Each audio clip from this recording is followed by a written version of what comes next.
pursuant to applicable law and our determination that attendance by remote means is necessary because an in-person meeting is not practical or prudent due to the declared public health disaster caused by COVID-19.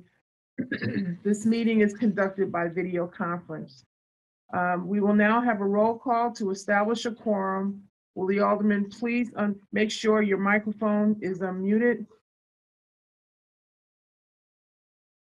Vice Chair Silverstein. I'm here. Alderman King. Alderman Hairston. Present. Alderman Sawyer. Here. Alderman Mitchell. Alderman Harris. Here. Alderman Sadlowski Garza. Here. Alderman Thompson. Here. Alderman Cardenas. Here. Alderman Quinn. Here. Alderman Moore. Present. Alderman Curtis. Here. Alderman O'Shea. Here. Alderman Brookins. Here. Alderman Rodriguez. Here. Alderman Tabares. Here.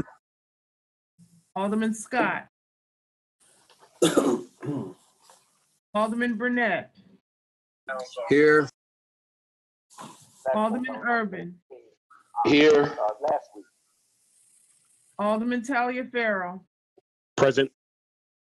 Alderman Raboris. Present. Alderman Wagensback. Alderman Austin. Here. Alderman Ramirez Rosa. Present. Alderman Villegas. Alderman Mitz. Present. Alderman Spizzato. Nick Spizzato is here.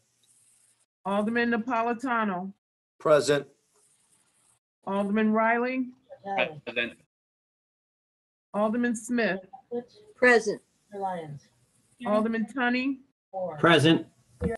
Alderman Kappelman. Present. And Alderman Osterman. Yep. Alderman Oh. Scott's present. Alderman Scott's present. Alderman Mitchell. Alderman Villegas. Alderman King. Alderman Mitchell is present. Okay, Alderman Mitchell, I have you. Chairwoman That Cardenas- is, excuse me? Chairwoman Cardenas present. Yes, Alderman Cardona, you're a member, not a member of the committee, but we have you. I saw Alderman Hatton as well. And Alderman Burke. All right, we have 31 present. We have a quorum. At this time, we will begin public comment. Out of respect for everybody's time, each speaker is limited to 3 minutes pursuant to Rule 58E. Public comment will be limited to 30 minutes. We have 2 people this morning. We will begin with the first speaker, who is Marty Durkin.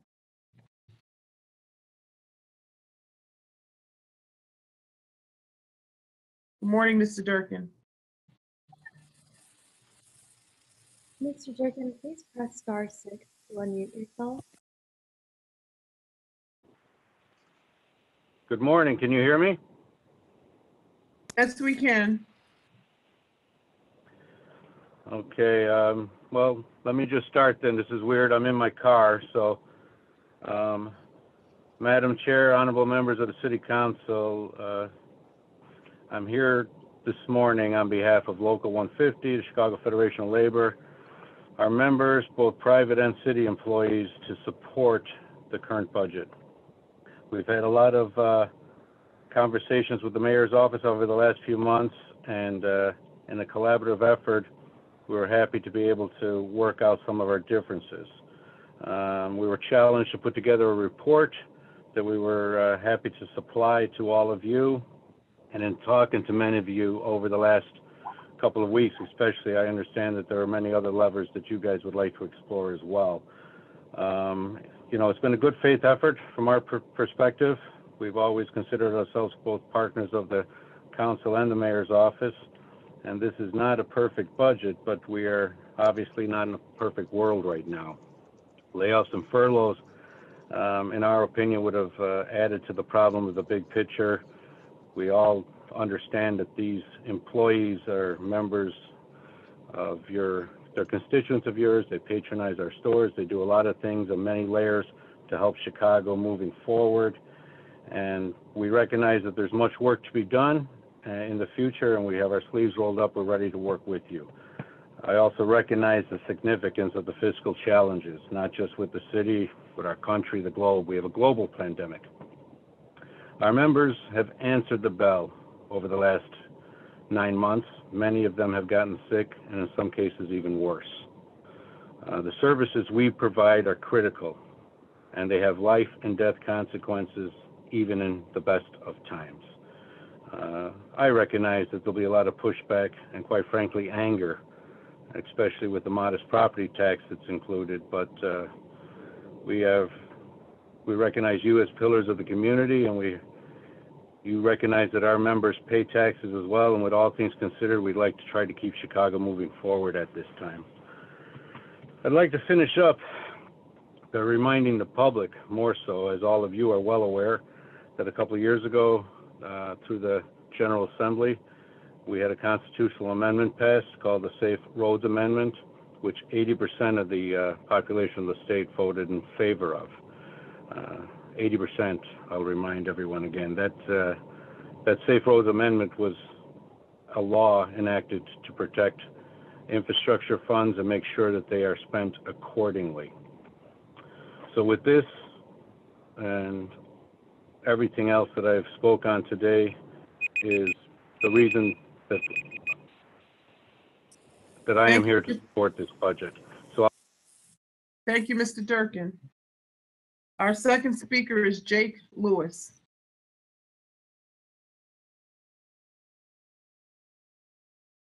Mr. Lewis? Can you hear me? Yes. Good morning. My name is Jake Lewis, and I'm the Director of Communications for the Chicago Federation of Labor and a resident of the 33rd Ward here in the hometown of the American Labor Movement, Chicago, Illinois. I want to thank this committee for allowing me to speak here today. The CFL represents 300 affiliate unions who in turn represent about 500,000 working women and men in Chicago, including tens of thousands of City of Chicago employees. On behalf of those workers and the unions that represent them, I strongly urge this committee to support the proposed budget plan in front of you, including the proposed capital plan. The CFL understands that Chicago, like every state and local government in the country, has been rocked financially by this pandemic. We all know, from the downtown high-rises, the neighborhood bungalows, that there are no easy answers as we navigate this reality. We all must find ways to sacrifice to overcome this pandemic as a city and as a nation. The CFL has engaged in a good faith collaborative effort with the mayor's office and the city council for months. Along with our affiliate unions, frontline workers, and municipal finance experts, we brought a laundry list of cost savings to the city budget discussion. And we were extremely pleased to reach an agreement to remove layoffs from the proposed city budget plan, a step that will protect the vital services so many Chicagoans rely on. From 911 operators to streets and sanitation employees to public health experts to tradespeople, Chicago's public service workers have sacrificed their own safety and the safety of their families for months to keep this city running. For too many, that sacrifice has meant contracting the virus. And sadly, some have sacrificed their lives. For Chicago's public workers, sacrifice means staying on the job and continuing to deliver for the public good, even when many others are being told to remain at home. For our elected leaders, sacrifice means making the tough decisions to forge a path forward, even when there are no good options. For homeowners, sacrifice means a modest property tax increase akin to about $57 a year on the average $250,000 Chicago home. That's about $1 a week to keep our city running. What we cannot sacrifice is the city services so many Chicagoans depend on: public health and mental health services, homeless services, garbage collection, maintaining our infrastructure, and keeping our communities safe and healthy.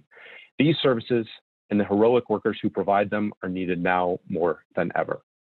Sacrifice is not easy, but it is what is right. Chicago is a city built on sacrifice and hard work. And right now, we need to do more than just thank our essential workers, especially our public workers, for their sacrifice. We need to take action, and we can start by passing this budget. Thank you very much. Thank you, Mr. Lewis, and that ends our public comment period. We will now go on to our agenda.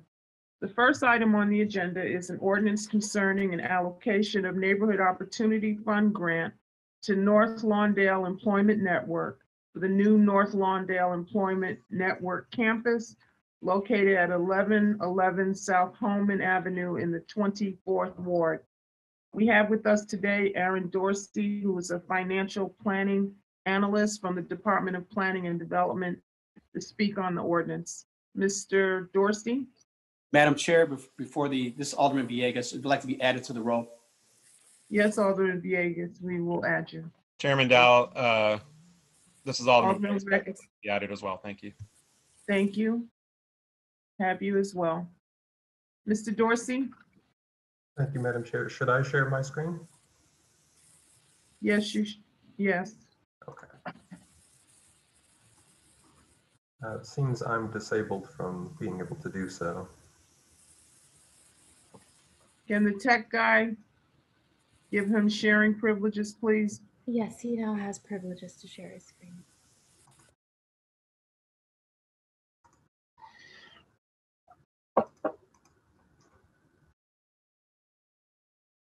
Perfect. Is this coming through? All right, thank you. Good morning, Madam Chair and members of the Committee on the Budget and Government Operations. For the record, my name is Aaron Dorsey, and I'm a financial planning analyst in the Department of Planning and Development. I'm here today to request the approval of a redevelopment agreement between the city and the North Lawndale Employment Network for the purpose of redeveloping a former bank building into a 20,000 square foot headquarters for the network. This agreement will authorize the use of $2.5 million in Neighborhood Opportunity Fund assistance. The project is located at 1111 South Holman in the 24th Ward and the North Lawndale community area.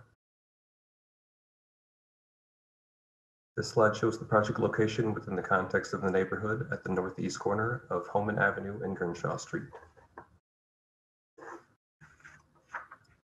This slide shows the project site more clearly. The project is located on an outlot of the Lawndale Plaza Shopping Center. This slide shows the current condition of the building looking northeast from the intersection of Holman and Grinshaw. The project is the development of the new North Lawndale Employment Network campus. The campus will be home to Sweet Beginnings production space and cafe, office and training space, as well as a Wintrust Bank branch.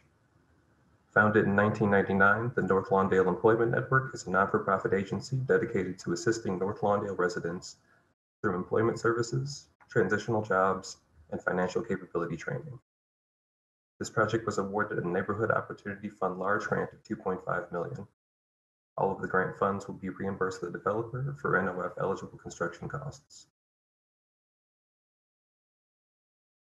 The project budget is approximately $6.8 million, with city funds accounting for approximately 36% of construction costs. NOF funds will be dispersed upon completion of the project. Following the construction, the project is anticipated to look like this rendering. DPD is in support of this project. The project will provide a local cafe, community garden, and access to banking for local residents.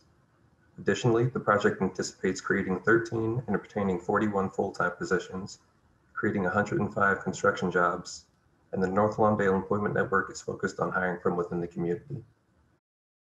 Finally, the project will see a vacant building redeveloped and returned to productive use. The project is also supported by Alderman Scott and was presented during community meetings where it received support from the residents.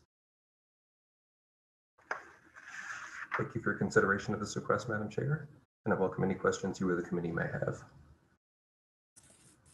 Thank you, Mr. Dorsey. We will now take questions from the committee members followed by non-members. I ask that you use the raise your hand function. We'll take questions first with Alderman Scott ending the presentation today.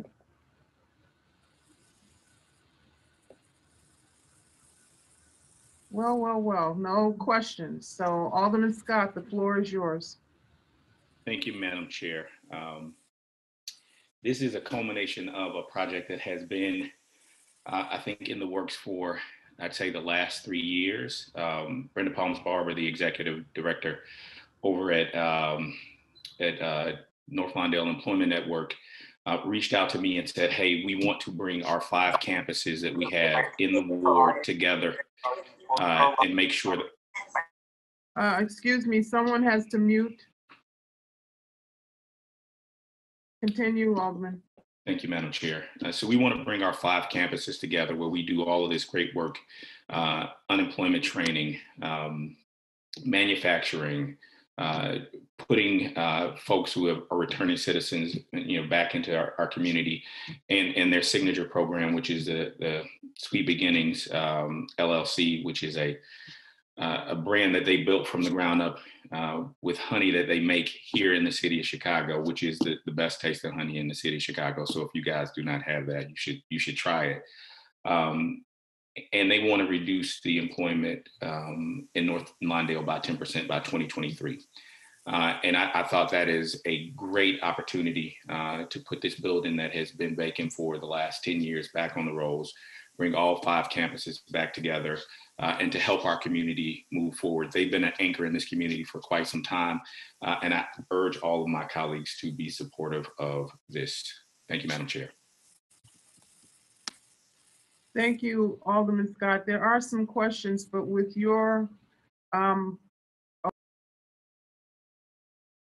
see she's on with us today, Brenda Palms-Barber.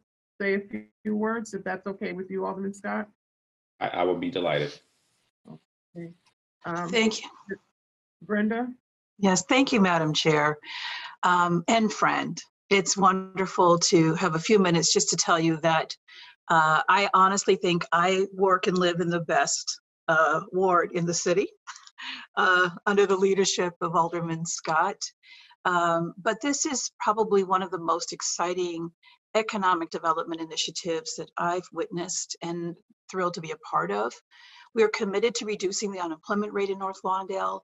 But in addition, this is a place where people can come and have a safe place to pick up a wonderful cup of a honey latte coffee and to have a window into the production facility for Sweet Beginnings.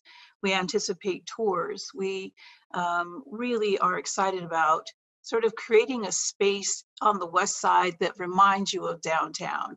You know, we're putting quality into every aspect of this building, and something that the Alderman didn't share with you, but that we're honored to do, is to recognize Michael Scott Sr. in our Michael Scott Sr. event space, and to have a place where folks can have a baby shower or a wedding shower or just a gathering with high-tech quality facilities. When we talk about technology, the other piece I'll add before I conclude is we're committed to bringing free Wi-Fi on our rooftop to 10,000 families in North Lawndale. And that's also in partnership with Chicago Connect, but we're also receiving funds just to make sure that there is access to free Wi-Fi, particularly during these times of this pandemic when a lot of our training has to go online. So we're excited about being an economic hub, not just in North Lawndale, but honestly on the west side of Chicago. And so thank you so much. I have so much respect for my aldermen, because every step of the way, every single step of the way, Alderman Scott has been with us and captured the vision that we have for North Lawndale. And it's also part of our larger community development plan. So I thank you in advance for your support. I invite you all to come out when we have our soft opening, which will be February 1st. That's if the pandemic will allow us. But if not, come on out for a wonderful barbecue sometime in June when we're going to kick it up West Side style. So thank you so much. Thank you, Ms. Palms Barber. Alderman Burnett, followed by Alderman Irvin. Thank you, Madam Chairman. Excuse me, I'm at the Plan Commission too. But I just wanted to commend Alderman Scott. I'd like to commend the mayor's office for this investment with the Neighborhood Opportunity Fund toward this institution. Okay. And also, Sweet Beginnings is a great organization. I appreciate everything that they do for ex-offenders. I had the great opportunity of being able to see the rendering of this facility that they're putting in, rehabbing at the bank. It is so beautiful. I think it's it's a great thing for the west side of the city of Chicago. The way they putting it up and putting it together, you won't even believe or think that you're on the west side. So I just want to commend Alderman Scott, commend everyone that's involved. I think this is fantastic. And you all are making the west side the best side. Now I'm not saying, Barbara, that the 24th Ward is the best ward on the west side, but the west side is the best side. Thank you very much. Thank you. Thank you, Alderman Burnett. Alderman Irvin?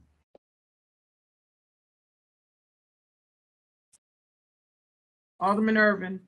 Thank you, Chairman. Just wanted to also lend my note of congratulations to Alderman Scott, the 24th Ward, as well as Brenda Palmer for the work that they're doing at the North Lawndale Employment Network. Believe it or not, 28th Ward is also part of North Lawndale. That's right. But most of the time we attribute North Lawndale to the 24th Ward. It is probably 85–90% of the ward. But again, though, North Lawndale Employment Network is doing great work across the west side, not just in North Lawndale. Many residents from East and West Garfield, Austin, and the Near West community utilize the services of the North Lawndale Employment Network. So we just wanted to, add not only our note of thanks, but our support to this project, as you represent, and that building represents a lot of history on the west side of Chicago, being the only Black bank that we ever had on the west side, being the Community Bank of Lawndale. Now it's moved on to greater hands as the North Lawndale Employment Network works in this, and also Wintrust Bank is also being a partner in the community. So we just want to thank you for your vision, thank you for your leadership, and also we just want to congratulate Alderman Scott on the great work that he's doing on the west side as well. But again, the 28th Ward is the heart of the west side, but therefore can't go nowhere without that heart. Thank you. God bless.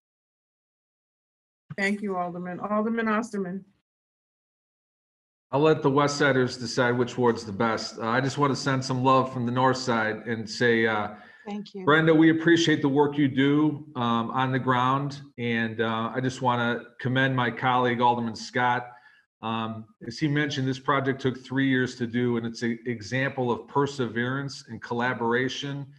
And I'm sure many times it looked like it wasn't going to happen, but his intestinal fortitude on behalf of his constituents made it happen. So I look forward to coming out when the pandemic's over, but just want to commend him on his hard work. I know his dad's looking down now with great pride. Thank you. Thank you, Alderman. Alderman Moore. Thank you, Chairman. Brenda, I didn't get a chance to talk to you on the phone the other day, but how are you feeling? Thank you for asking. I'm so much better. I think I look pretty foxy. You do. You really do. I'm glad you're doing better. First of all, big shout out to my colleague and friend, Alderman Michael Scott. As everyone has said, worked hard on this. But what I like about this is it's a tribute to Brenda's work, and it not only benefits the West Side, but trust me, it benefits the South Side when we're talking about the help she's given to so many returning citizens. As you know, a lot of our returning citizens are sometimes homeless. They go from my community to your community. That's right. And just the impact of being able to help those young men, help the city as a whole, not just the West Side, but because it's on the West Side and all the work that Alderman Scott did, this is huge, Alderman Scott, so you know, not just for the West Side, you've impacted the city, man, by doing this. And so I want to thank you all for that. And I think the people should know that, how this impacts the whole city, and not just the ward. So Alderman Michael Scott, that is a big feat. And I appreciate you so much. And Brenda, I love you, and continue to do what you do. Thank you. Thank you, Alderman. Alderman Rodriguez. Thank you, Madam Chair. And Alderman Scott, congratulations. Really what benefits North Lawndale benefits South Lawndale and Little Village. And Brenda, you're such a great partner. I love working with you over the years. I'm just really excited for this endeavor, and anything we can do to help, let us know. Appreciate the efforts. Thank you so much. Happy to support this endeavor. Thank you. Thank you, Alderman. Alderman Austin. Good morning again, Madam Chairman. Alderman Scott, this is absolutely stupendous. But like Alderman Moore said, Ms. Brenda, you have touched many lives on the south and far south side of the city.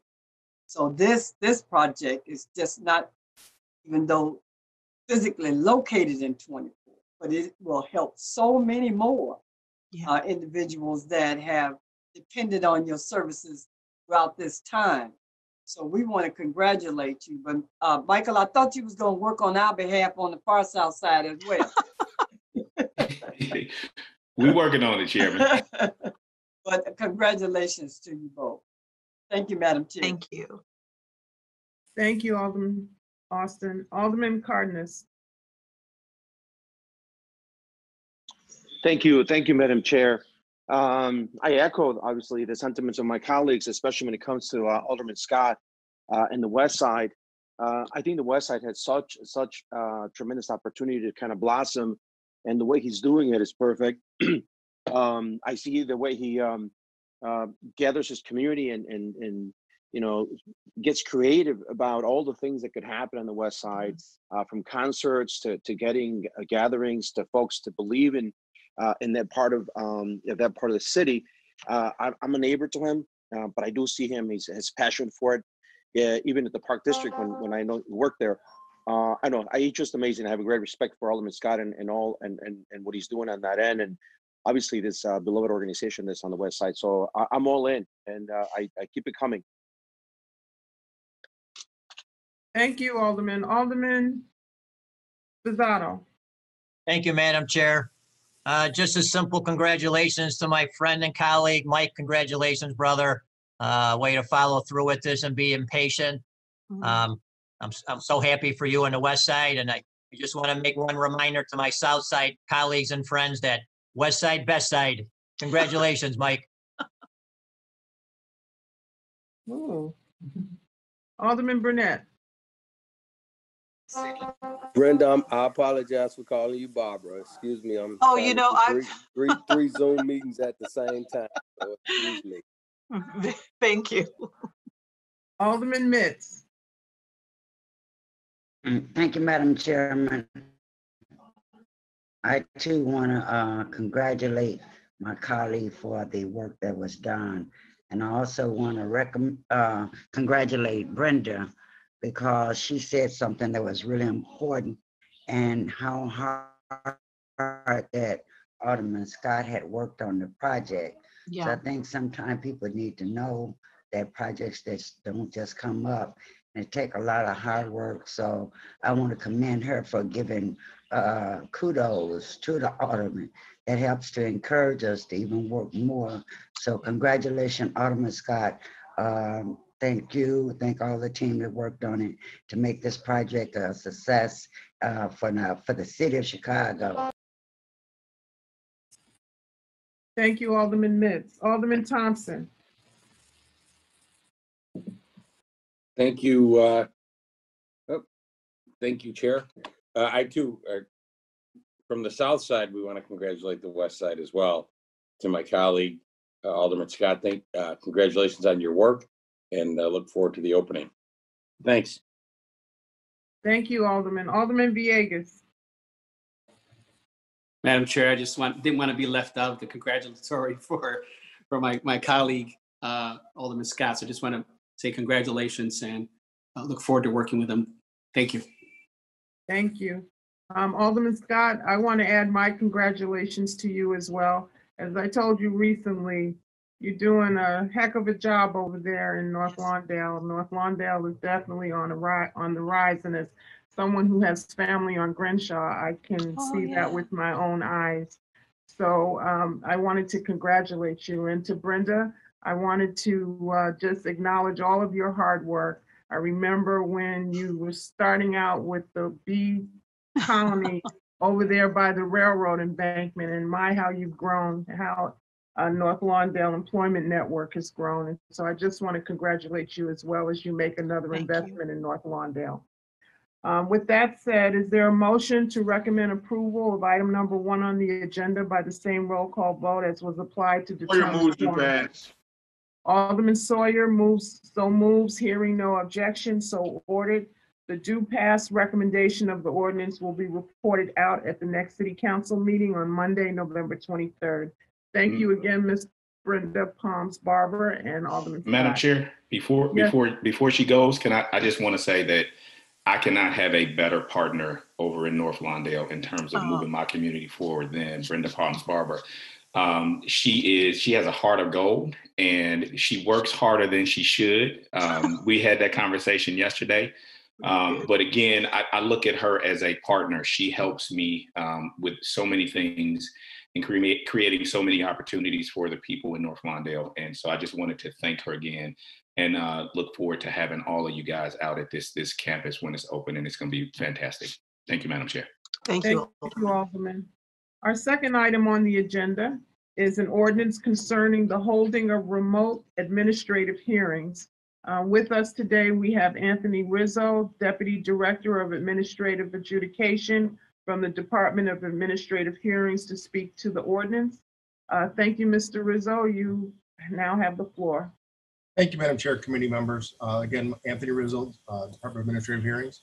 I'm here today to request approval of an ordinance that will specifically grant the department the authority to conduct hearings through remote means such as video conferencing or via telephone. As our director spoke to in our budget hearing, we are conducting hearings currently in person, and we have arranged for the settlement of hearings remotely via email or telephone conference with enforcing departments. We believe that this ordinance will give us another tool to allow greater access to the court and to add additional hearing volume to our current operations. Thank you for consideration. I'll be happy to answer any questions. If you have a question, please use the raise your hand function. Seeing that we have. If there are no questions, I'm going to pass. Alderman Austin moves to pass. Hearing no objection, so ordered. Excuse me. Before we move on with that motion, Alderman Smith has a question. Alderman Smith. I was really just raising my hand to move the question. It's really too bad he's had to wait this long to get these tools. So it'll help get people justice faster. So I was really just raising my hand to do what Chairman Austin just did.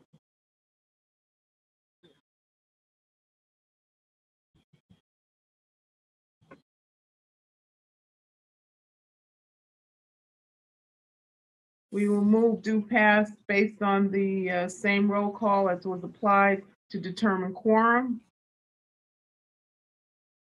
Hearing no objection, Alderman Austin so moves, and hearing no objection, so ordered. The due pass recommendation of the ordinance will be reported out at the Monday City Council meeting on the 23rd. Madam Chair. Who is that speaking?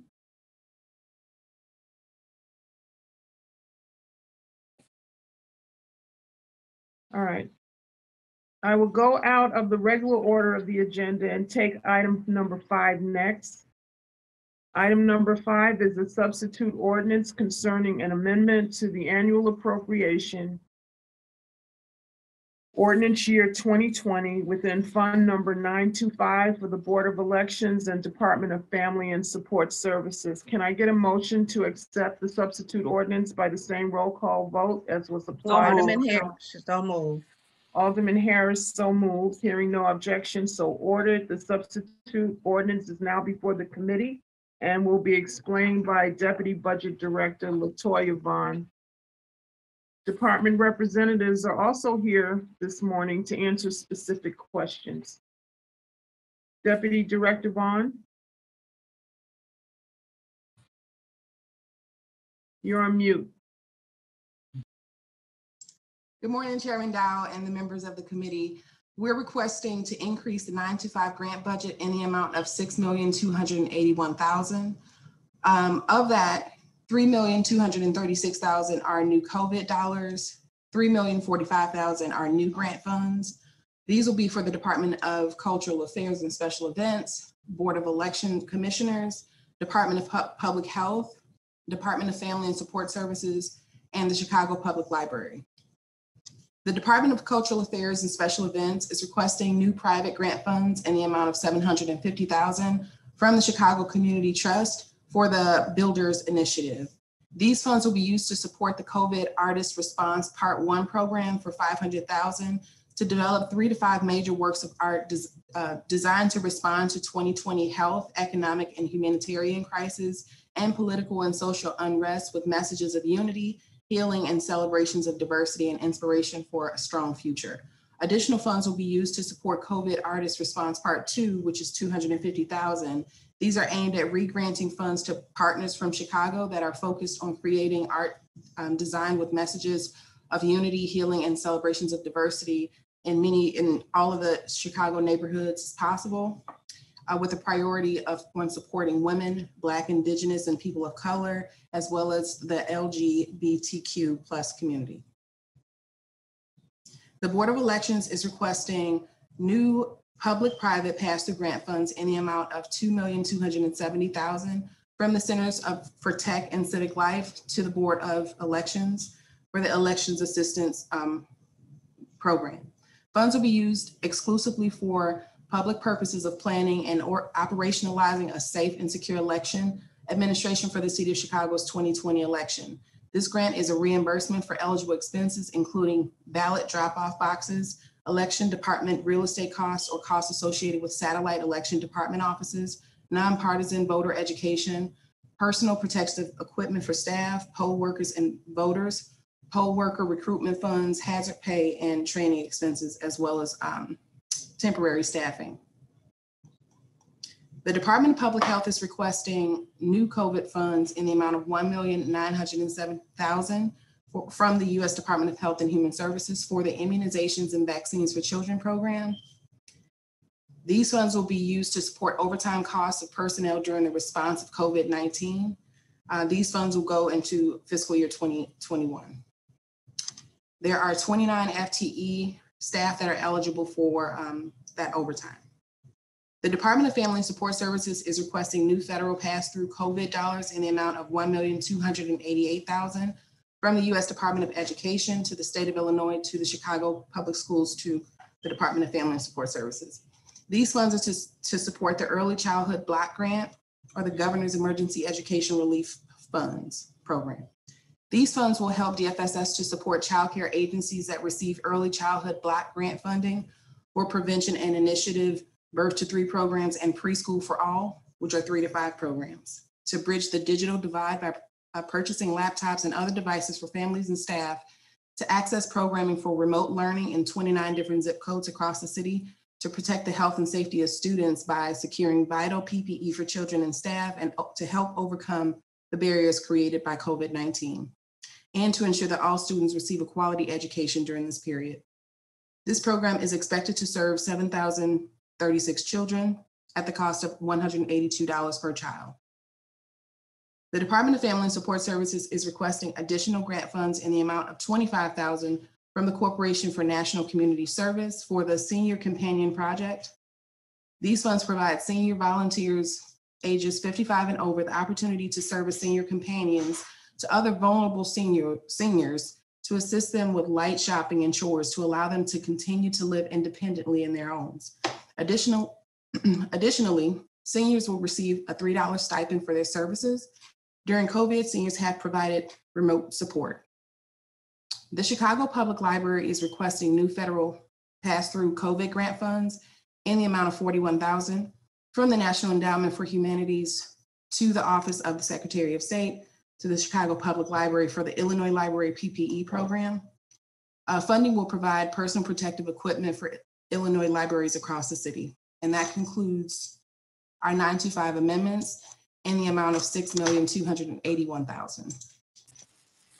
Thank you, Deputy Director Vaughn.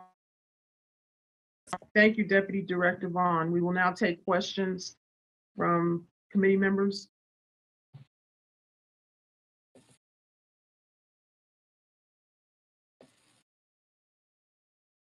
Okay, seeing that there are no questions. No questions. So moved by Alderman David Moore, move to pass. Okay, Alderman Moore moves to pass by the same roll call vote as was applied to determine quorum. Hearing no objections, so ordered. The due pass recommendation of this substitute ordinance will be reported out at the Monday City Council meeting on the 23rd of November. We will now return back to the regular order of business. We have item number 3, which is an ordinance recommending the 2021 budget recommendations, and item number 4, a series of proposed corrections and revisions to the 2021 budget recommendations. As previously communicated to you, item number 4 erroneously references an ordinance number. As described on the agenda, item number 4 is a series of proposed corrections and revisions to the 2021 budget recommendations and the text portion of the annual appropriations ordinance, which was sent to you on Wednesday for your review. We will now consider items 3 and 4 together. Item 3 is the original budget recommendations, and item number 4 is a series of proposed corrections and revisions to those recommendations together with the text portion. Before we place these items before the committee for your consideration, we're going to hear from our budget director, Susie Park. Can I get a motion to apply the text portion to the 2021 budget recommendations? Alderman Harris, so moves. Alderman Harris, so moves. Hearing no objections, so ordered. Thank you, Alderman. The proposed annual appropriation ordinance for 2021 is now before the committee and will be explained by the Office of Budget and Management. With us today, we have our budget director, Susie Park. Ms. Park, you have the floor.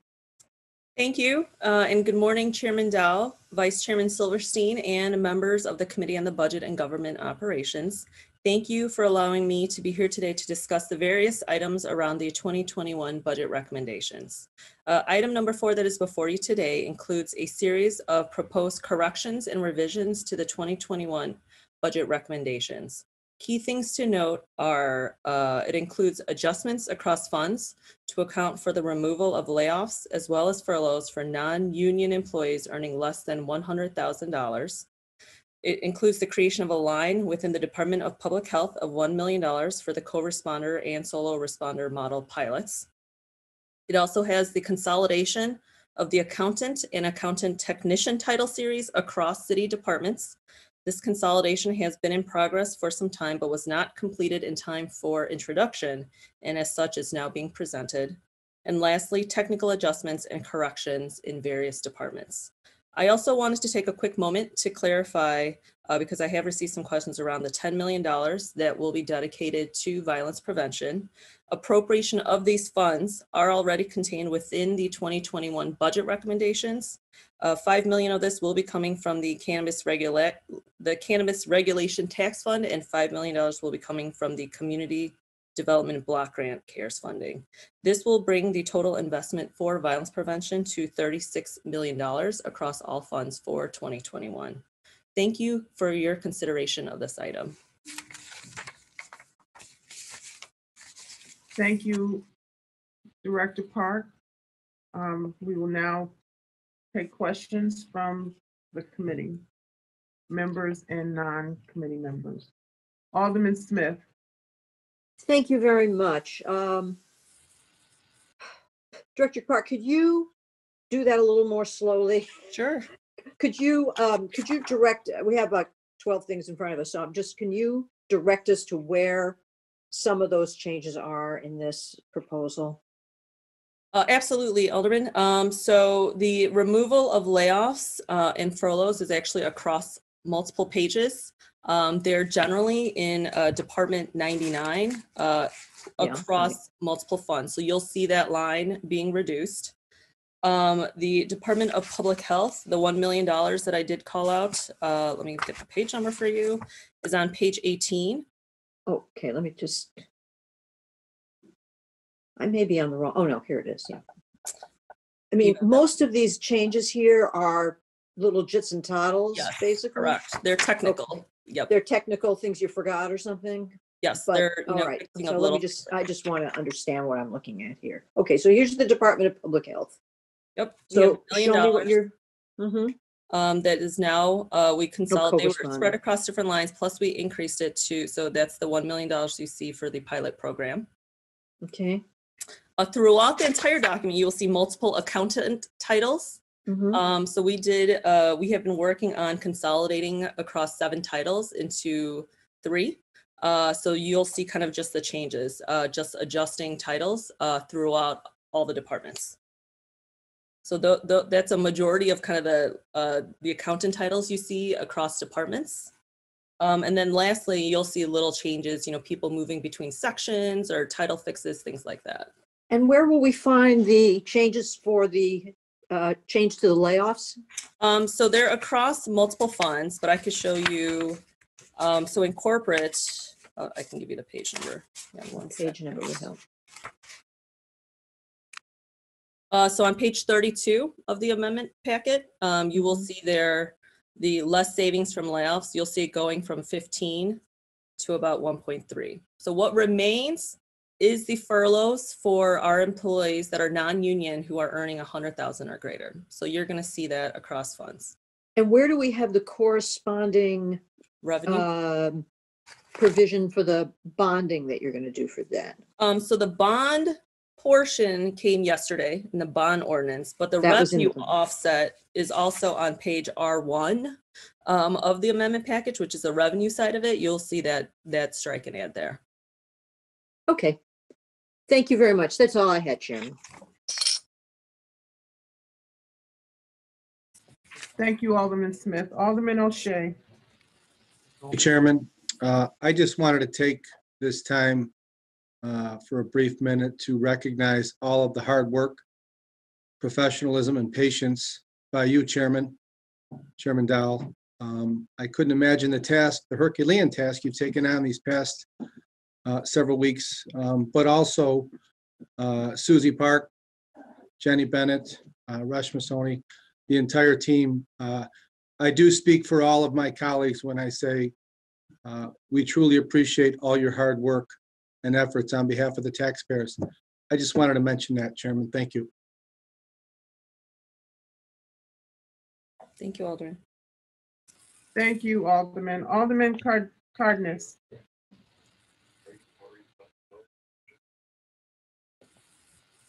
Sorry, Madam Chair. Give me a second. I'm on a call, but I want to ask questions. Hold on. If you can get to somebody else.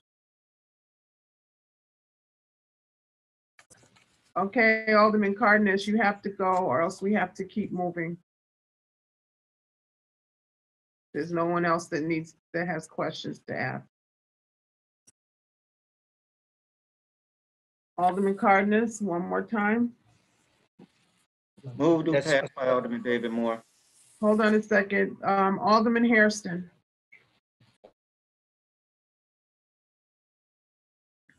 Thank you, Madam Chair. Director Parks, did we ask as part of the furlough package for exempt police and fire to take the furlough days? They will be exempted from it. Why? So, I have had discussions with the superintendent as well as the fire commissioner. I think, due to their operations, it is harder. They are canceled often here and there. So I think for their flexibility and for operational purposes, they are being exempted from this. They haven't been exempted in the past. So, and they were able to function back then. I know you mentioned that last time, but I think this is and you just ignored it. And see, that's the problem. We come up with solutions and you reject them. It is unfair. It is unfair. So I would suggest that you revisit that. Of course, they would say they wouldn't, but they've done it before. Okay, Alderman, We're talking about the exempt. Yes, just the exempt staff at police and fire. Yes. Okay, thank you, Madam Chair. Thank you, Alderman Hairston. Alderman Ramirez Rosa. Thank you, Chairwoman Dowell. I want to thank you. I want to thank the mayor's staff, our budget director, for all of the hard work that's gone into this budget process over the last several weeks and months. And I also want to thank the caucuses, specifically the Black, Latino, and Progressive Caucus. Because of the work that these caucuses did, there are good things in this budget. And I want to note that that is the result of us coming together and sticking together on critical issues. That said, I wish a majority of us would have stuck together for more progress in this budget. Unfortunately, this budget at a time when we have rising homelessness, when so many people in our communities are seeing the impact of COVID-19 in their household incomes, this budget fails to include $12 million in funding for homelessness that was supported by the Progressive Caucus and the Latino Caucus. I also just want to note that in this budget, the $1 million that was included at the last minute to be split between two pilots, both a co-responder pilot and a non-law enforcement mental health crisis first responder pilot is fully insufficient. And the Collaborative for Community Wellness, who first called for a mental health first responder program and has been working diligently and pushing very hard for a non-law enforcement model based upon all the research that backs the efficacy of that model up, has also sent us a letter saying that it's fully insufficient. Budget Director, I have a question. Do you know how much time it took between the passage of the 2020 budget and the rollout of additional funding that CDPH had to expand mental health services through delegate agencies in the city of Chicago? Do you know how many months that took? I do not. I could look into it and get that back through the chair, Alderman. Yeah, that would be appreciative. I think it took about 10 months. And it was a lot more than the $1 million that we're talking about for these two pilots. So I will say that, I agree with the Collaborative of Community Wellness that this $1 million to be split between two programs is wholly insufficient. And I'm extremely concerned that without the proper funding, without the proper parameters and the proper political will within the Department of Public Health, I just don't see, this being a success. So I really wish that, more had been done there. Lastly, I just want to note that, I sent out a survey to my constituency. As of this morning, over 466 individuals have filled out that survey, and 71% said that they wanted to balance this budget by cutting from the Chicago Police Department. 92% said that they wanted to look at alternatives for a property tax increase. So unfortunately, I cannot support this budget at this time. I would like to ask when folks are done with their comments that a roll call be held on this vote. Thank you. Thank you, Alderman Ramirez Rosa. I want to acknowledge that Alderman King has joined us. And Alderman King, on behalf of all of your colleagues here today, we express our condolences on your loss. Alderman Cardenas. Thank you, Madam Chair, and I thank you for holding the fort while I got my stuff together. I was on the call. Susie, our budget director in this case, you know, much has been said about the budget, and many changes have been made to the original proposal to what it is right now. Run it down again because I can't keep track of all the add-ons that we've done to accommodate all the numerous requests from my colleagues. So let's run down in terms of where we were to where we're at now, especially when it comes to mental health, violence prevention, additional money to abate homelessness, and also the changes to the CPD budget, because I know we made changes. I know we cut the CPD budget, but let's go through those numbers once again. Are you talking about in the amendment or in the overall budget, Alderman? In the final, in the amendment, and what we are going to be voting on. So the amendment that is before you does remove the layoffs.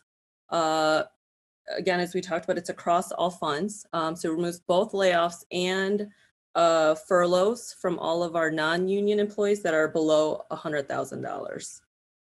We've also created the $1 million, we've increased what was already in the budget to $1 million for the co-responder and solar responder model pilots.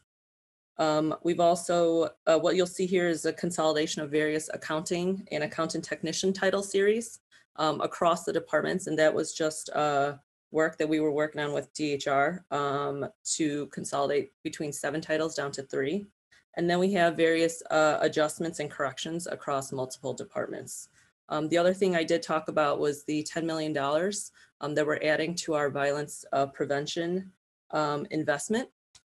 Those funds are already in the budget, but they are coming from our cannabis regulation tax fund for $5 million, and then $5 million from the CDBG CARES funding.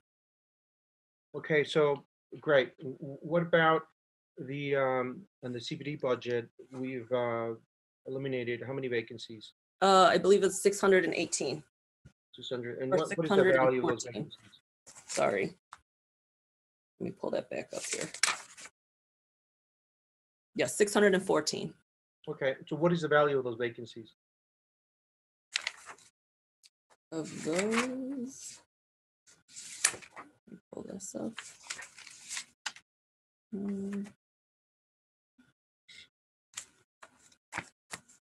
I might have to get that through the chair, Alderman. I don't know if I have the 614 in front of me.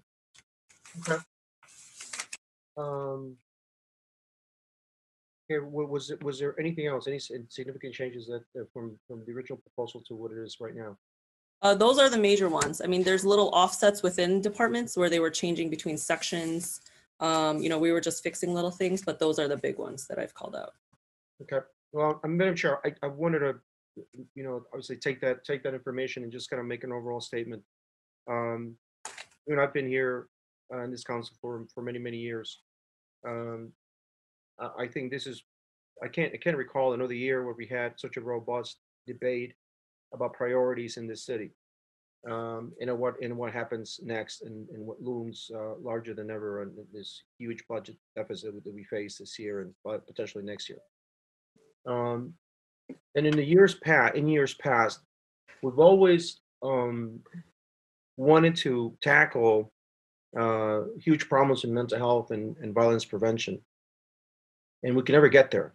On the contrary, we would cut those programs, not increase funding, but we would cut those programs. And yet we're doing that this year. Now, when we passed a property tax increase in the Rahm administration, we cut mental health. And not only that, but But violence prevention, in fact, was stymied because in the rebate program that was ensued after much, I guess, into much debate, we still did not get that tax rebate back to violence prevention, even though we thought it was the right thing to do. It was actually spent on planting trees, if I remember correctly. Or we were supposed to plant trees as one of the many things that the Roman administration sort of threw out there. So this year, not only do we sort of avert those things, but we add more to social services that are badly needed. And if we would not do that, if we would cut further on top of the vacancies that have already been eliminated, I think it's a disservice to many of folks that are part of this council to be debating the pros and cons of it and say, yeah, it's great that we do that, but it's just simply not enough. It's never going to be enough because the problems just multiply every year. Obviously, we have more and more problems in the city. And I've always tried to do the right thing and balance all of that out with voting for, I guess in my conscience, voting for the city to move forward and progress, to make steps in the right direction in righting some of those inconsistencies and imbalances that we have in our social fabric. And I think we do that in this budget, and it's never going to be enough. We do some pilots. We're doing that as well. Is it the right amount of money? No, but I think we have to start with knowing what works and what doesn't. I wouldn't want to put $20 million in something that we don't know enough about and then throw the money away. And I think that would be bad for taxpayers. And so the vacancies, I mean, if you just 614, and I don't know what that amount is, but Alderman, I have it. It's about 33.7 million. $33.7 million that we're cutting in CPD. And I would imagine some of my colleagues are upset about that because we're cutting CPD on that as well. So we're upsetting some folks on that end, and we're upsetting folks because we're not cutting enough, or we're not really moving in the direction of completely defund the police. I guess it's a slogan, but it's just not realistic. But we're making progress. And this year, I just had to come on and say some of the consistencies that we had in the past when some that are voting no nowadays, they used to lobby me to move faster on and for TIF assistance to many players in the city. And now they're voting no because we're passing a property tax increase, although modest property tax increase. It just seems that inconsistent to me that in the past was everything was okay. Now it is not, and even though we're moving in the right direction. And the reason I say all of this is because I think the freshman alderman, in context, in years past, we were giving budgets that were told that everything was fine, that everything was okay, not to worry about anything. Look, you don't have to vote on anything substantive. You don't have to vote on any property tax size and fees and all of that. Let's just high five and let's celebrate, which in fact was not the case, which in fact we're borrowing more. We're in a deeper hole, only to find out later on that we had to sell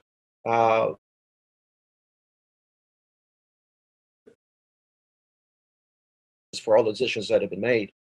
This collaboration has never taken place up until now, when we're literally looking at the books and opening up the books in real time and in real debate. And Madam Chair, you're part of that historic part of decision making, because it had never been done in the. Thank you, Alderman Cardenas. I'm sorry to belabor this, but I think it's important for us to put some passion. I think a lot of folks on the other end are being passionate about how they feel about things that are not working. Well, I'm passionate about the fact that I know we're moving in that direction, and I want to say that loudly and proudly. And not to say that I am for taxing anybody more, but the fact that our people literally are not being put on the street. Violence, it's a big issue in the city, and we're putting more money on that. And how could we not celebrate that? So, but thank you, Madam Chair, for enlightening me and allowing me to just talk at length, but I think it's important. I wouldn't say talk at length, but we'll keep moving.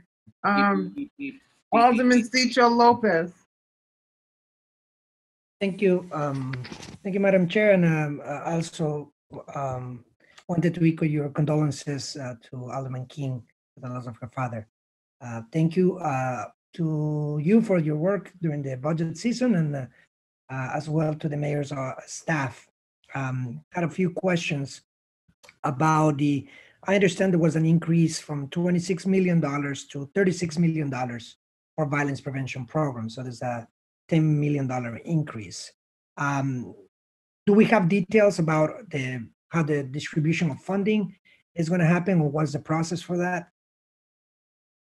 I do not have those details with me. I think that is, part of the conversation as we approve this and appropriate that and moving into next year of what those funds will be in the whole violence prevention program. So I do not, I think that is something that we could definitely talk to with, everyone who's involved, both at public health and, the violence prevention team in the mayor's office, and have those discussions.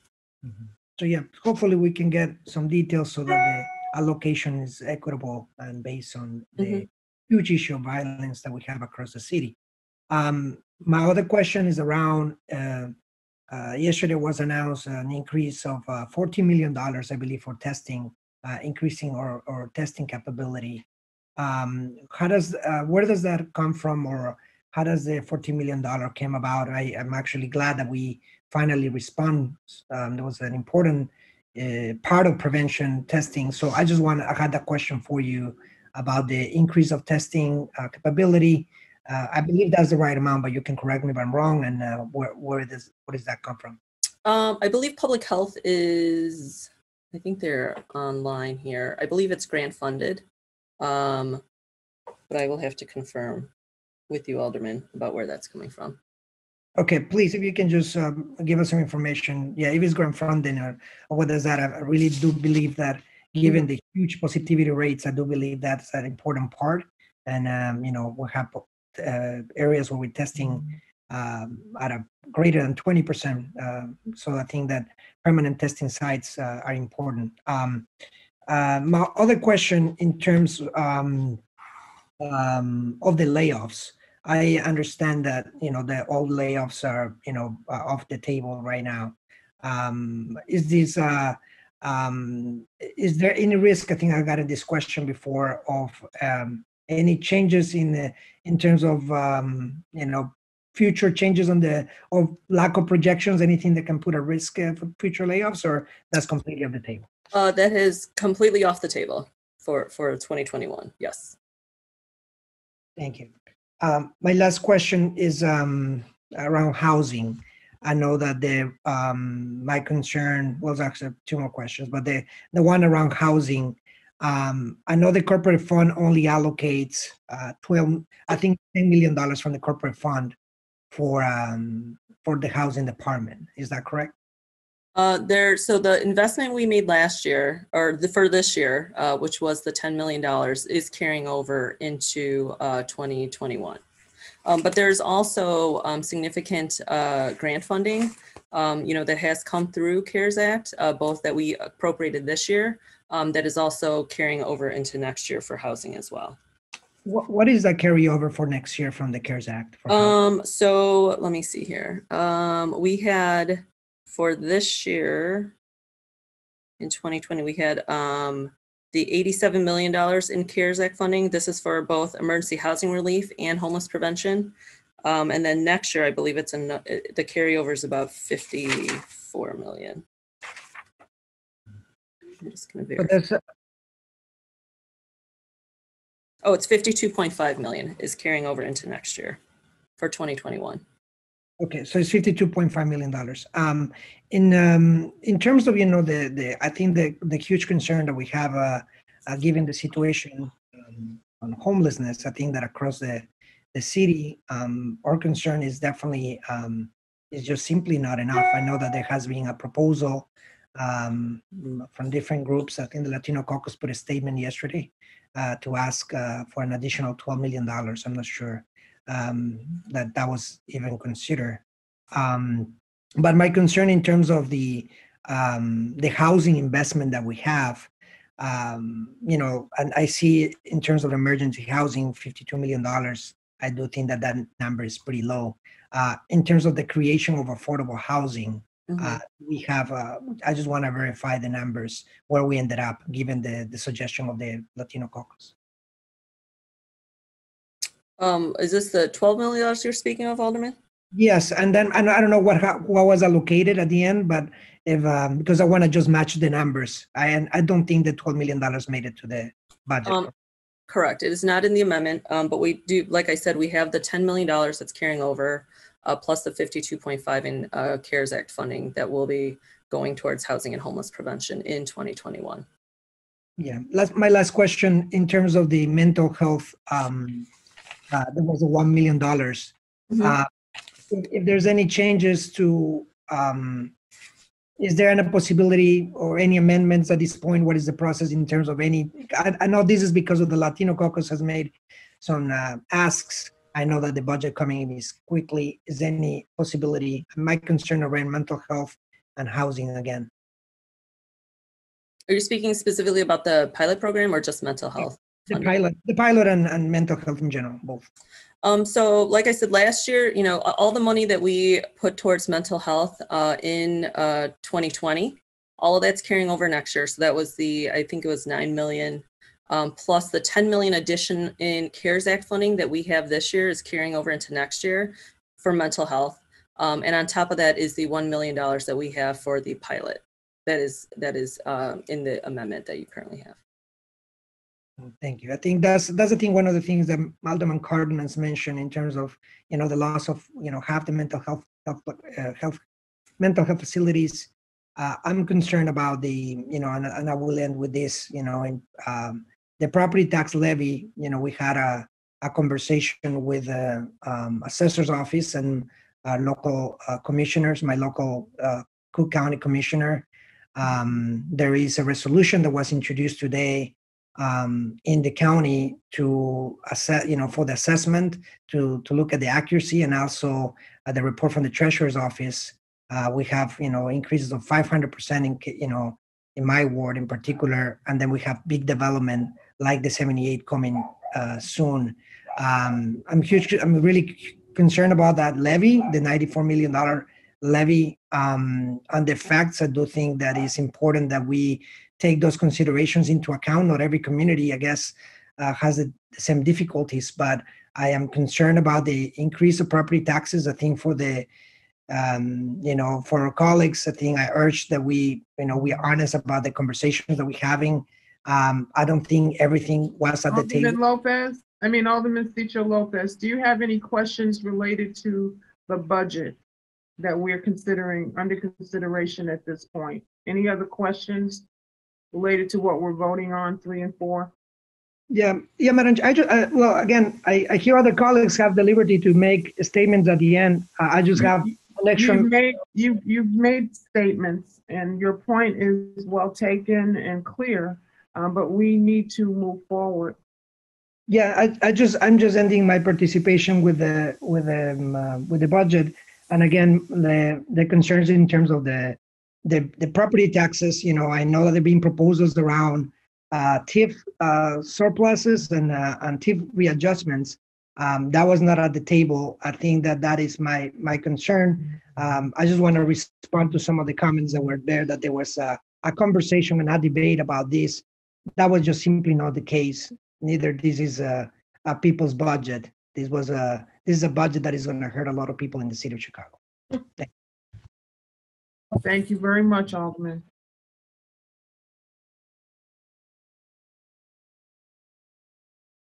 Thank you very much, Alderman. Alderman Rodriguez. Thank you, Chairwoman. Thank you so much for the time. Just want to echo some of my colleagues' statements, particularly as I want to congratulate the collaboration particularly that you led, Chairwoman, but then also from the mayor's office. But I also want to really raise up the work that's been done by the various caucuses, the Progressive Black and Latino caucuses. It's been a joy to be a part of that and its potential structure to move forward. I won't belabor any points. I think I'll save my broader statements for the actual budget vote next week. But I do have a question around amendments. I'm assuming that we're going to be voting today on this budget, but there potentially there could still be some minor adjustments before the full vote on next week.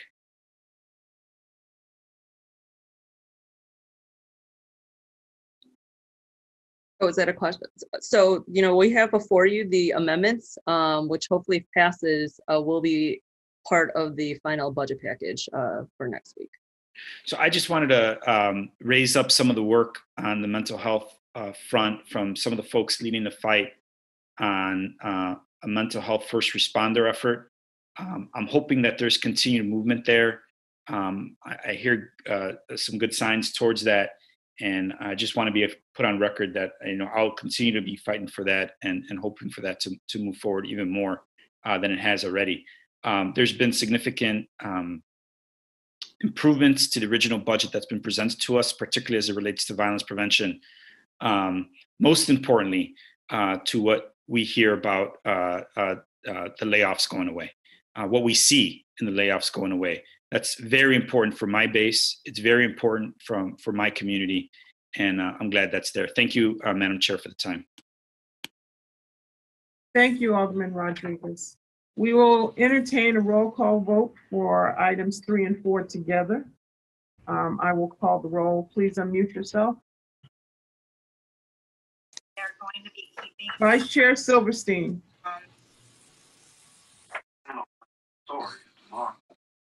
Vice Chair Silverstein. Alderman King. Alderman Hairston. Yes. Alderman Sawyer. Aye. Alderman Mitchell. Aye. Alderman Harris. Aye. Alderman Sadlowski Garza. Aye. Alderman Thompson. Aye. Alderman Cardenas. Aye. Alderman Quinn. No. Alderman Moore. Yes. Alderman Curtis. Aye. Chairman Dow? Alderman Curtis. Aye. Chairman Dow? Yes, Alderman King. Yeah, I apologize. Can you hear me? Yes, I can. I was muted before. Alderman King votes aye. Thank you, Alderman King. Alderman O'Shea. No. Alderman Brookins. Aye. Alderman Rodriguez. Aye. Alderman Tabares. No. Alderman Scott. Aye. Alderman Burnett. Aye. Alderman Irvin. Aye. Alderman Taliaferro. Aye. Alderman Roboris. Aye. Alderman Wagestack. Aye. Alderman Austin. Aye. Alderman Ramirez Rosa. Nay. Alderman Villegas. Aye.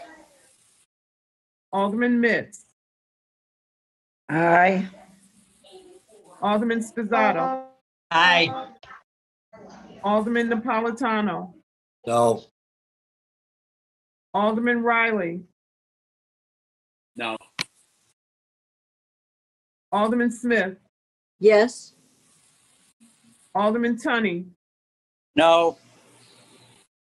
Alderman Kappelman. Aye.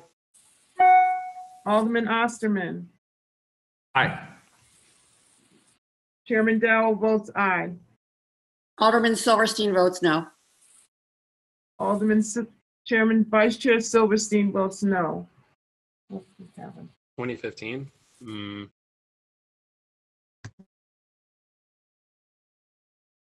Oh, I voted no. I have you down.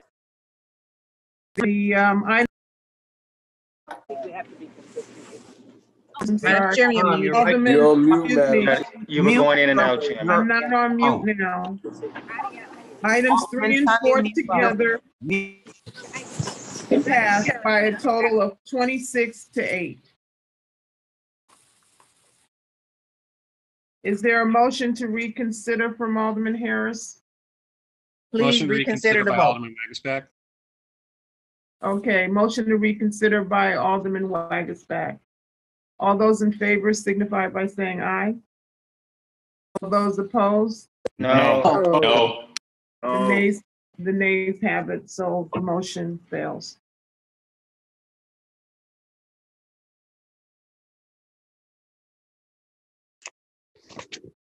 You're muted. These ordinances will be reported out at the next city council meeting on Monday, November 23rd. Item number 4 on the, I'm sorry. Item number 6 is a resolution amending the regulations governing the administration of the classification plan and employee benefits for classified positions set forth in the annual appropriations ordinance, what we call the salary resolution. And this resolution will be explained by Budget Director Susie Park. Thank you, Chairman. Item number 6 is an amendment to the salary resolution. 2 items of note for this item is 1, it is the requirement, it amends for the requirement of 5 mandatory furlough days for non-represented salaried or full-time hourly employees between March 1st and December 31st, 2021, if the employee's appropriated 2021 salary or compensation is $100,000 or higher. It also, the other amendment is the declaration of June 19th as a day of observance for Juneteenth. Thank you, Chairman. Thank you, Director Park.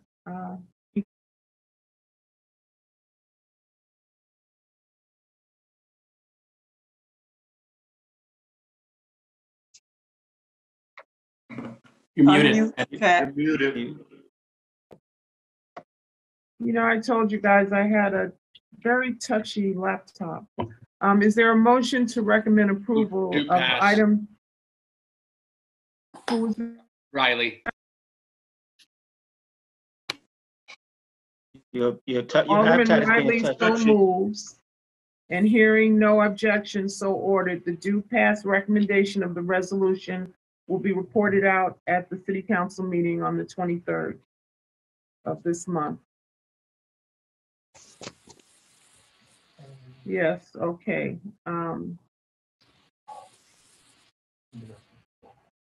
Yeah. All right, I failed to reference the motion recommending approval of item number 6 by the same roll call vote as was applied to determine quorum. Alderman Riley, will you renew your so moved motion? Move to pass. Hearing no objection, so ordered. The due pass recommendation of the resolution will be reported out at the next city council meeting on the 23rd. Item number 7 and 8 will be taken together.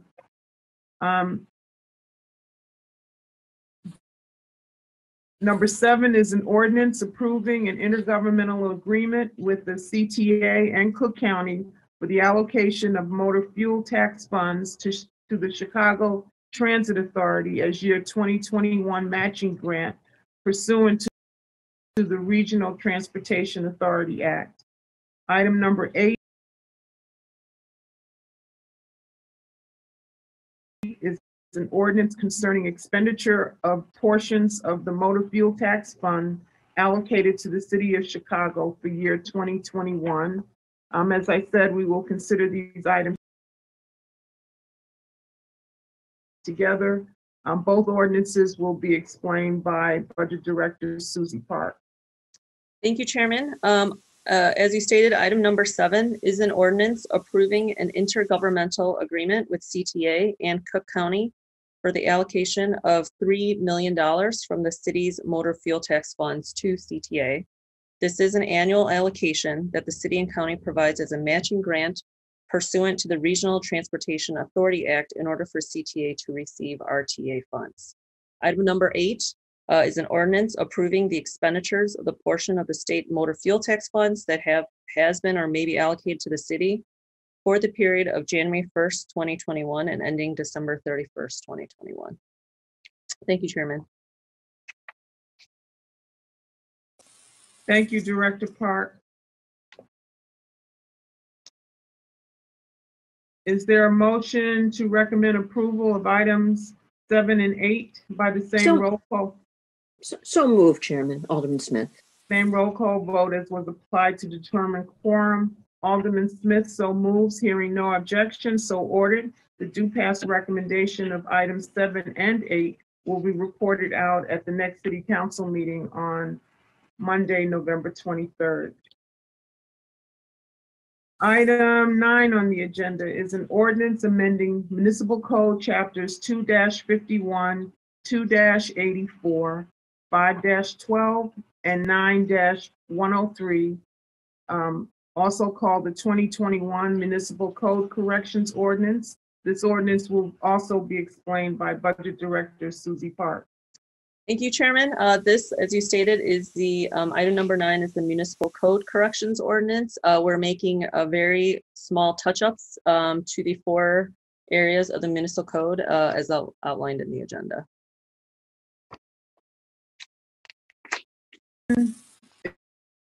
Is there a motion to recommend approval of this item number 9 by the same roll call vote as was applied to determine quorum? So moved, Madam Chair. Alderman Harris.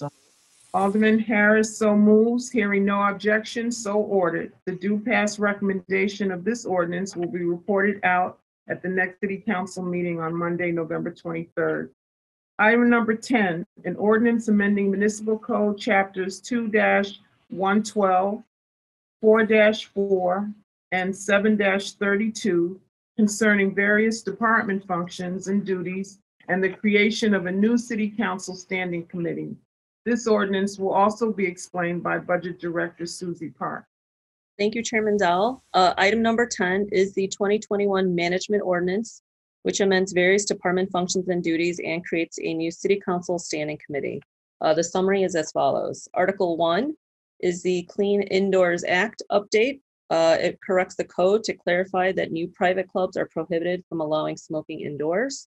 Article 2 is for health data access. This incorporates a hospital data requirement currently provided by executive order into the municipal code. It provides that all acute care and long-term hospitals located within the city of Chicago will provide the Commissioner of Public Health access to necessary electronic health records. Article 3 is for business licensing verification, and it adds sister agencies to required business licensing debt checks.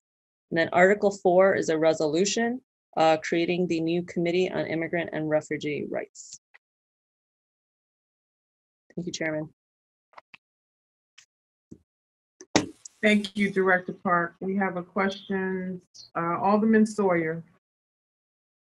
Yes, not so much a question, Chairman, but I would wish to be recorded for the reasons, 2 reasons. Wish to be recorded as a no on this particular item as it relates to both the Indoor Act and the creation of a new committee.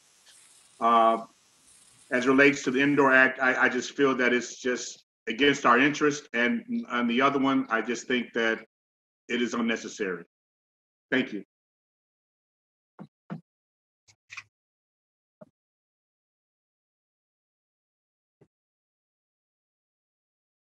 Thank you, Alderman Sawyer. That was the Indoor Act and the committee. Alderman Moore. Thank you, Chairman. I think further discussion, in my opinion, needs to be had around the Indoor Act. I don't think we've really vetted that as much as we should have. as we did with some of the other items in this budget. And I think that I would prefer to hold that item in committee. On the issue of the new committee being formed, can somebody explain to me why couldn't that be a subcommittee, if you will, of human services that we have right now?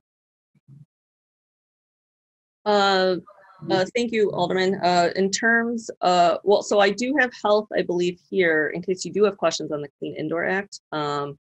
I'm not sure if you have any, but they could probably also help. No, I guess I really haven't really sat down to even really have been briefed enough. I've seen some stuff come through, but with everything that's going on, I think this is probably a heavier issue that we just need to address separately outside of this budget. So I don't need to ask, I don't want to ask any questions because I really don't have any to ask. I haven't vetted it like I have the budget, so.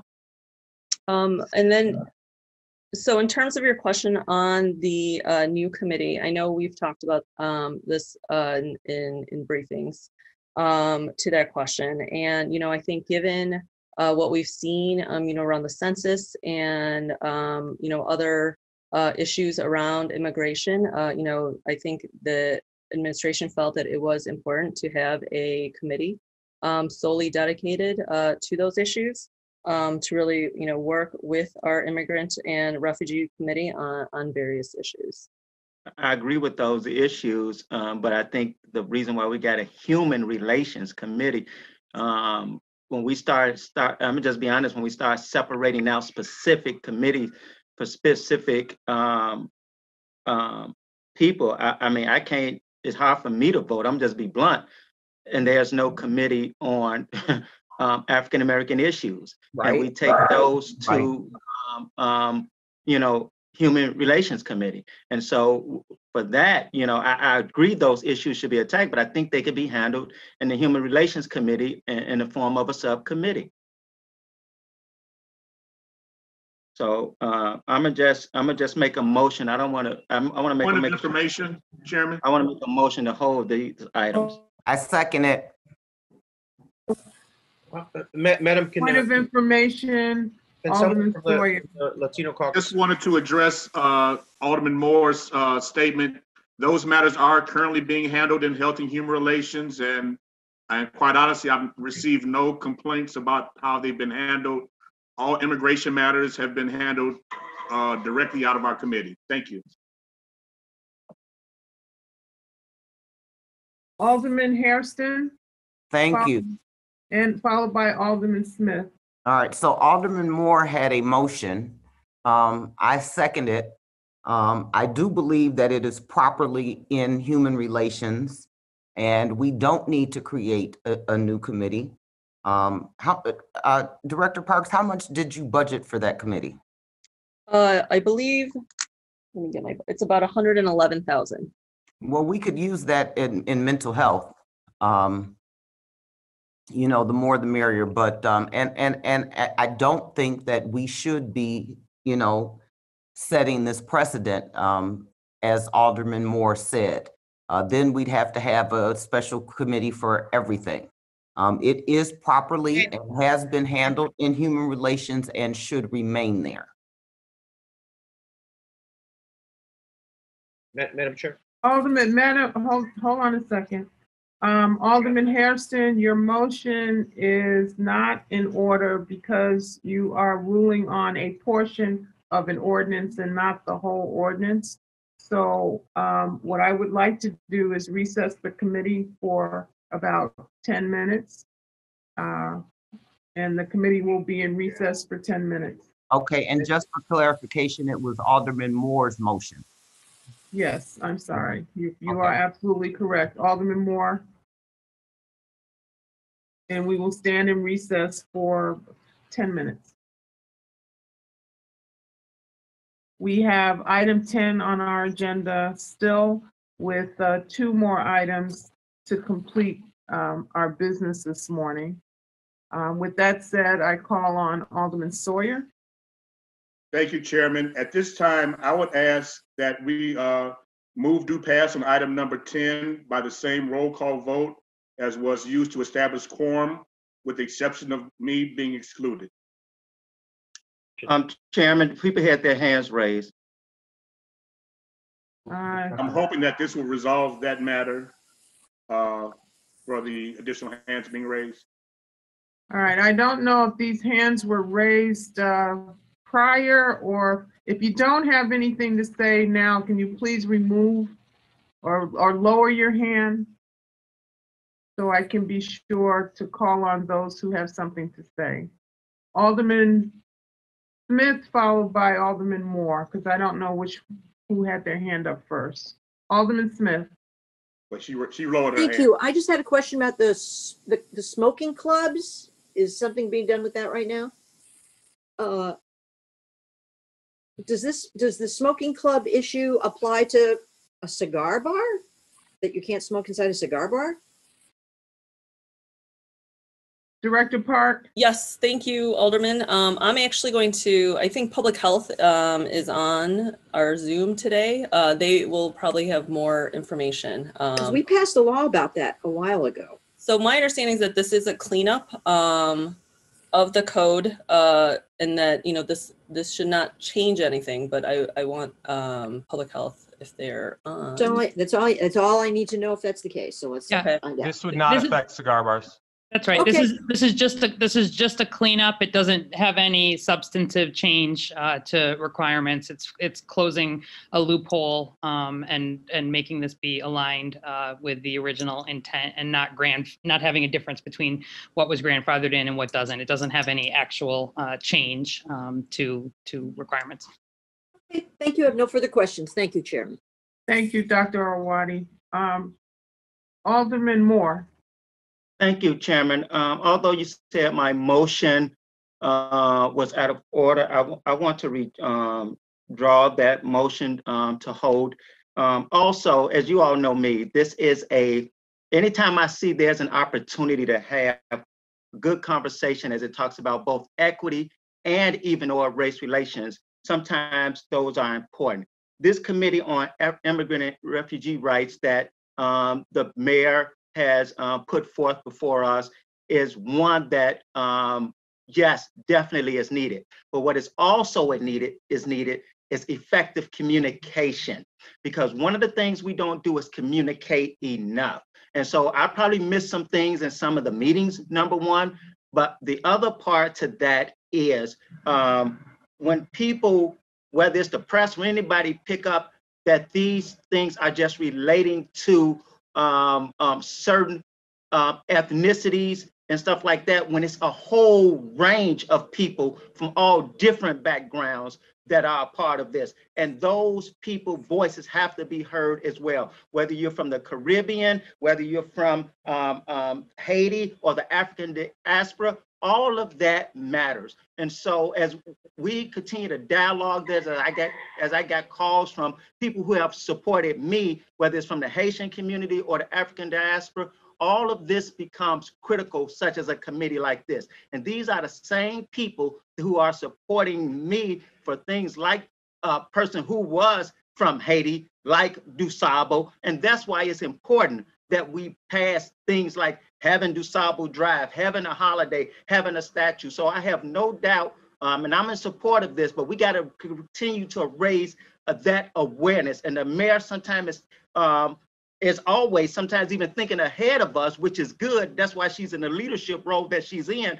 But again, that communication, because perception sometimes is people's reality, and all those things we have to continue to communicate to our communities that help benefit this whole entire city. And so I withdraw my motion to hold, and I second the motion by Alderman Rod Sawyer. Thank you very much, Alderman Moore.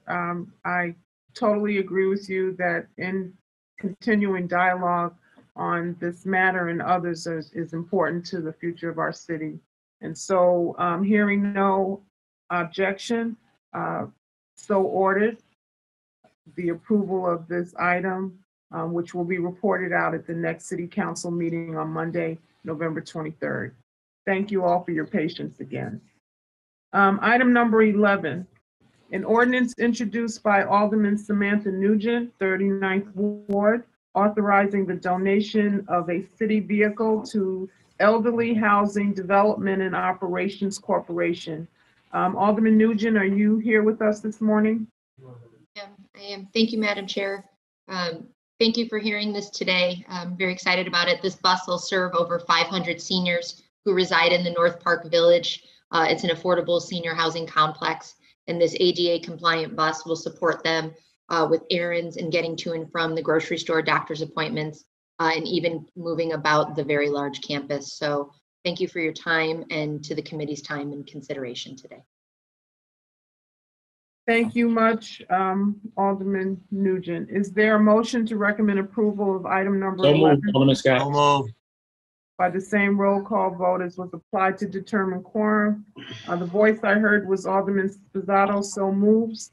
Hearing no objection, so ordered. The due pass recommendation of this ordinance will be reported out at the next city council meeting on Monday, November 23rd.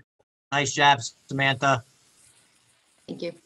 And finally, we have an ordinance introduced by Alderman Harry Osterman of the 48th Ward approving the transfer of funds within the Committee of Housing and Real Estate for the year 2020. This ordinance would remove $3,400 from his personnel line to the contingency line. Alderman Osterman? Thank you, Madam Chairman and members of the committee. The Housing and Real Estate Committee is in the process of developing a committee website to discuss and put out to the world business of the committee. And we are going to use some of the personnel funds from the committee to develop that. And I would appreciate the members' support. Thank you, Alderman Osterman. Is there a motion to recommend approval of the item number 12 by the same roll call vote as applied to determine by quorum? So moved, Alderman. So moved by Alderman Mitts. Alderman Mitts so moves. Hearing no objection, so ordered. The due pass recommendation of this ordinance will be reported out at the next city council meeting on Monday, November 23rd. So I just want to say that this has been a long process. I want to thank our budget director, Susie Park, and our chief financial officer, Jenny Bennett, and our comptroller, Reshna Somi. We've had great dialogue over these last few weeks. Everyone's working to do their part for the city of Chicago, the entire city of Chicago, through what is a very difficult time in our city.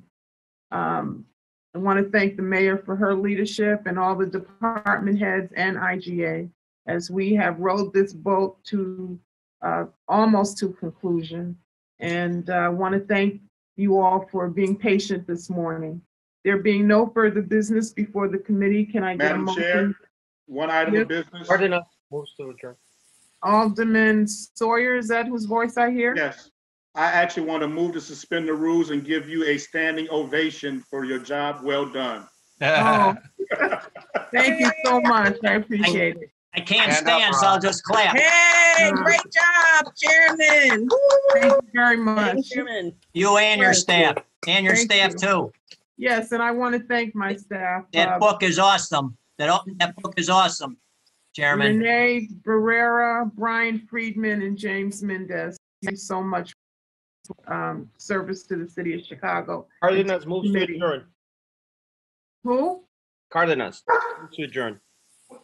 Thank you. Hey, are we There done being no applauding? further business, Alderman Cardenas. We're still praising you. I'm not We're done still praising you. praising you, girl. That's Go ahead, right. Jim. Let's have some more loving. Let's hold Y'all on know the whole Pat up on the Body, she love. don't like all that stuff.